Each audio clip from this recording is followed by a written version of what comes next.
Hi everyone, I'm Donna Norris, Soul Level Intuitive. Hi, and I'm Bree Swanson, and I'm a small medium at large. Welcome to my channel, or welcome back to my channel. We're glad you're with us. Today we're doing a crystal video on January birthstones. And we're a little bit into the month, but we're not all the way through the month. And we've been talking about new beginnings and different kinds of things that we want to bring forward in January for y'all. And it seems like the month is flying by. But garnet is one of those stones, which is the main January birthstone, that really is great for ushering in new beginnings Mhm. because for me, it kind of keeps you grounded, not cemented to ground like some of the other more heavier grounding stones. It's kind of a softly grounding stone, I think, and it kind of keeps me grounded while I'm working up with the etheric realms doing, psychic readings and mediumship and things like that. So it's really good for me to keep me grounded while I'm working up there in those other realms. How about you, Bree? Yeah, I love it for the confidence factor for sure. It does a really good job at maintaining this really nice energy of let's get going, let's get some stuff done, let's do it, but it doesn't make you feel burnt out. It kind of like lifts you up with like a gentle hand and gives you that push and that encouragement you need. It's also really great for inspiring new creative ideas. So I like to think of Garnet as quite the business savvy stone too, to open you up to new opportunities and I guess new ways of creative thinking. And then I also really like it as a stabilizer too. So easing any moods that are just not something that I want to experience. So we're just gonna calm myself with some garnet and good to go. It's really good for that. And also it's a terrific, like as you said, manifesting stone, helping you bring things from vision into reality with clarity of thought and purpose as you go. It kind of keeps you steady as she goes on pace and on track.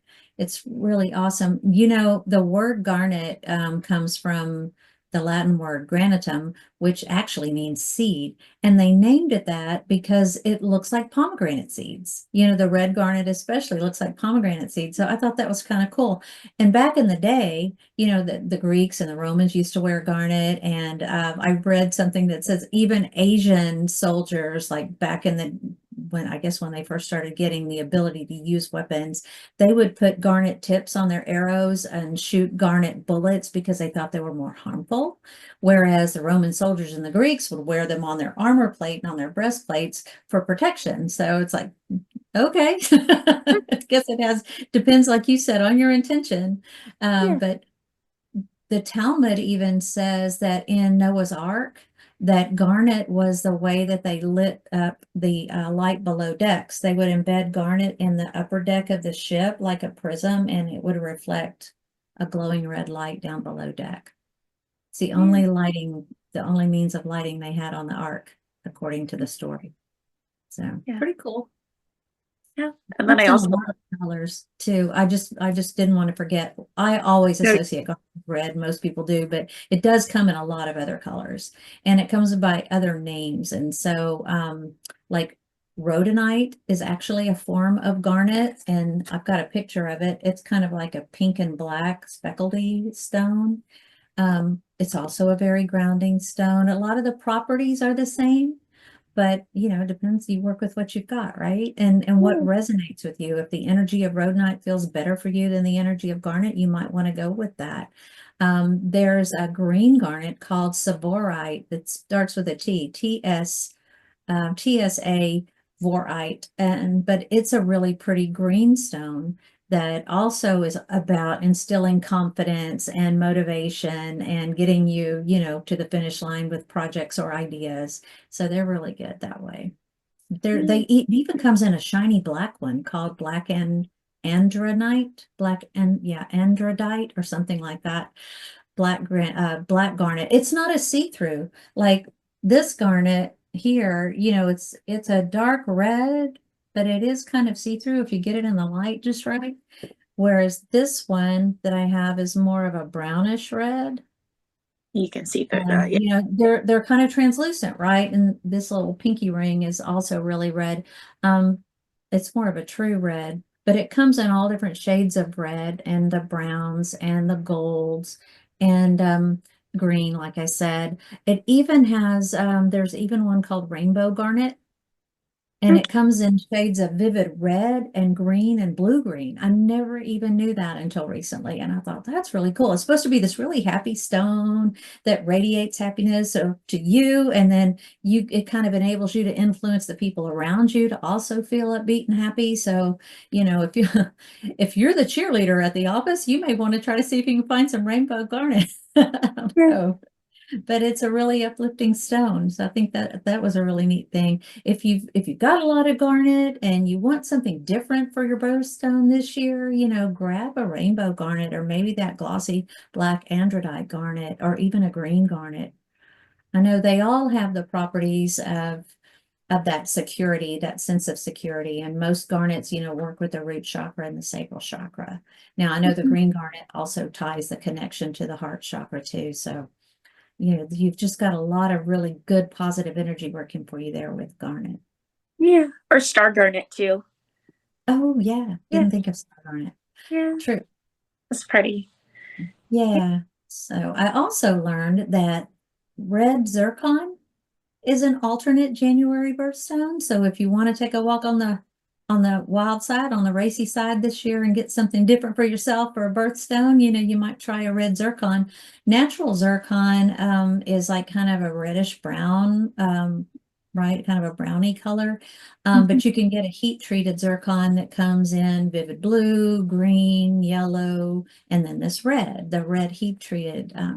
It's more like a translucent jewel quality looking stone, but it's a little more brittle, you know, than say a diamond or a regular hard gemstone. It's not quite as hard as that. So anyway, they're good for grounding also. Same kind of qualities. Good stuff for that. And security, sense of security. Yeah. That's about all I know about zircons. But also, and this was another surprise that I didn't know until recently, but rose quartz is an alternate January person. Yay. Yeah, we all love our rose quartz. I have little rose quartz earrings that I wear a lot. You know, it generates that love vibration. It is what you think it is, right? And look at that on that bracelet. Yeah. The clear quartz to bump it up and give you an extra Yeah. boost of love. And then we got some garnet on this Garnet. one. So you've got just about all the chakras working there. Yeah. As well as lots of extra boost for love. And you can put it, I like to have a piece of rose quartz in every room in the house, like your bedroom, your living room, your kitchen, anywhere people gather, because it affects people in a positive way sometimes without them even realizing it. And it lifts the vibration and lightens the mood in your whole house. Even put it in the bathroom.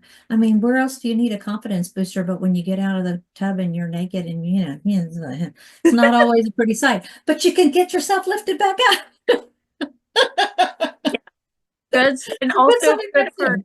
and also good for like having by your mirror and you're saying your affirmations as well. So Right rose on. quartz is good. Good for that too. Yeah. And for that ancestral altar that we'll be talking about next month in your class, you know, this would be a great one to have, you know, to send some love and receive some love from your ancestors, right? Absolutely. Yeah. Yeah.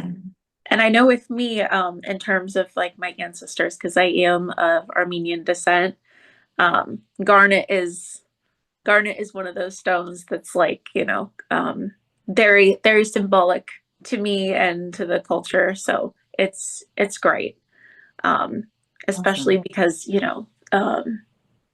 the In that part of pomegranate. the world, they've used them back as far as the Bronze Age, you know, back in Eastern Europe and in Armenia. They really used them for ancient times. Yeah. But like the pomegranates, they're like it's all over the art and everything. And um, but yeah, as I was actually starting the whole process of, learning about the ancestor altar and learning about all this stuff, pomegranate or not pomegranate, garnet was one of the ones that was like, okay, yep, definitely use that.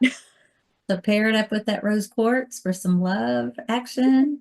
lift your spirits with that. You know, oh, rose quartz is also excellent for jump starting a romance. If you want to have a nice, threatening, non-threatening, let's just say, but I have hope for us kind of gift. If you want to give somebody, hey guys out there, if you want to give your girl something that's not quite as significant as a diamond ring for Valentine's Day, rose quartz is a great idea. Who wouldn't love having rose quartz? I mean, it's almost like sort of like when you wear rose essential oil, everybody kind of has a connotation of romance when it comes to the word rose or the scent of rose or, you know, rose quartz. It just kind of brings that out. So, you know, it has a way of spreading a gentleness and a compassion to people. And it's just an all around good vibe. So if I had to have an alternate birthstone, I like the idea of rose quartz. Yeah.